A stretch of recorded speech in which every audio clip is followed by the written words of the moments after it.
Tennessee a lot of credit. You know, the game boiled down to two things: too many big plays.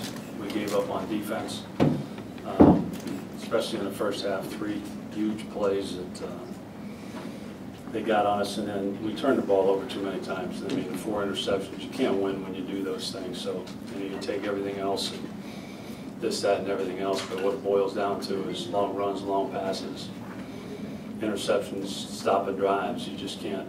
You're not going to win football games. Doesn't matter who you play. And you know they're a good football team. I'm taking nothing away from Tennessee.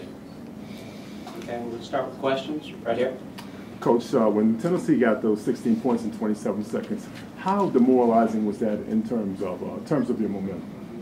I don't think it was demoralizing at all. We came back and scored. So I mean, you know, our kids kept fighting and kept playing the game. You know, it was a tough situation. You know, the ball goes over your head, and then you know they score. But I mean, our kids, that doesn't faze them. We just kept playing, but we didn't play good enough. All right, next question. No, right here. Coach, what did you see on the breakdown in the secondary? What was the reason behind some of the issues David was having? Well, I think they just got ran by. And, you know, those wide receivers, you know, they're good. I mean, they're big and they can run. And, you know, he just, both of them were on the other side for me. So, I mean, I didn't see them unfold. So I don't know exactly, you know, if it was a fake or a post or they just got run by. Can't see those things at my level when it's in front of their bench.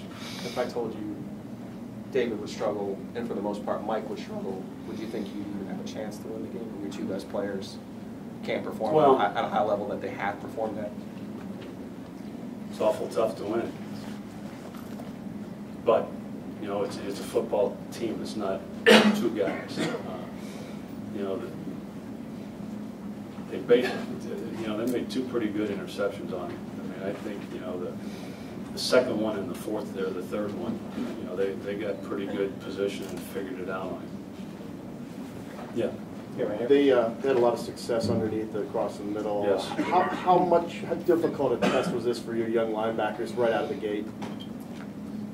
Well, it showed up tonight. I mean, that's where they were working. After they got the ball over our head, I think it's the end of the first half and coming out in the second half, you know, they started working the unders and overs, which, you know, Coach Sanu says you can't take the cheese, you can't bite on the under guy, you got to back up to the guy behind you, and that's something that certainly that we got to get corrected going forward here.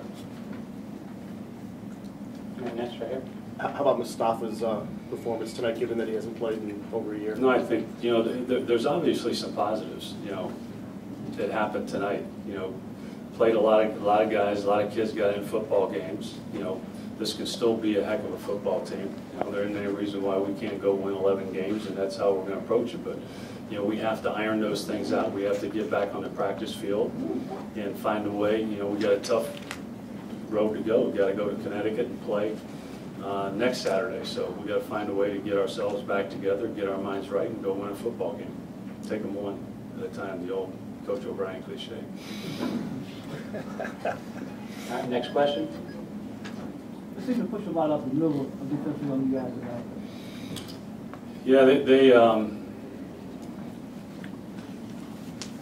we missed a lot of tackles, which I think, you know, that's still something that we have to rectify, whether it was a matter of fatigue or whatever. We just didn't make play. You know, I saw the replay on the 1 touchdown there in a second. I mean, we had 4 guys have a shot at him. He just ran through him. You know, he had fresh legs and we didn't. So, you know, those are all things that can be corrected. So those are things that we have to get corrected if we're going to be successful. Okay, back right here. Obviously, Justin Hunter was a bit more of a known commodity coming into this game, but with Cordell Patterson, how much did you know about him? What were your expectations? No, we didn't know a lot. I mean, you know, when the other kid was suspended before the season, you know, holy cow, if they would have had him with all those other guys out there, you know, they would have had some great skill. But, you know, he obviously is a heck of a player, and he complements, you know, when you got 6'4" either side and running like they do, that puts some stress on the defense. Where are we going, guys? Back here again? Coach, well, we've been talking about the statement and the opportunity of this game. We'll continue to write such things. What is it? What do you think this game says as a statement for you guys and for your company? That we had our opportunity and did make the most of it.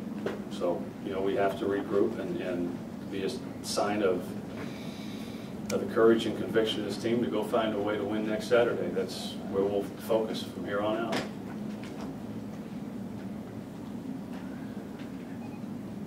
Time for a couple more guys. Where are we going? Is that it? All right, one more right here. And Coach, can you just talk about the mood in the locker room right now? Yeah, very disappointed. Disappointed more in their performance and the way they played the game, I think. They understand that you can't give up the big runs, the big passes. You know, you can't throw interceptions, and that's not a quarterback's fault all the time. So, I mean, it's not like I'm putting everything on Glennon's shoulders. But you can't turn the football over. And so, you know, those, you can correct those things. I mean, it's not like something that we've got no chance of fixing. So, you know, they understand that if we get back on the practice field, which we will come Sunday, and get ourselves organized and go play better next weekend and win a football game. All right, anything else, guys? Thanks, Tom. Okay, thanks, folks.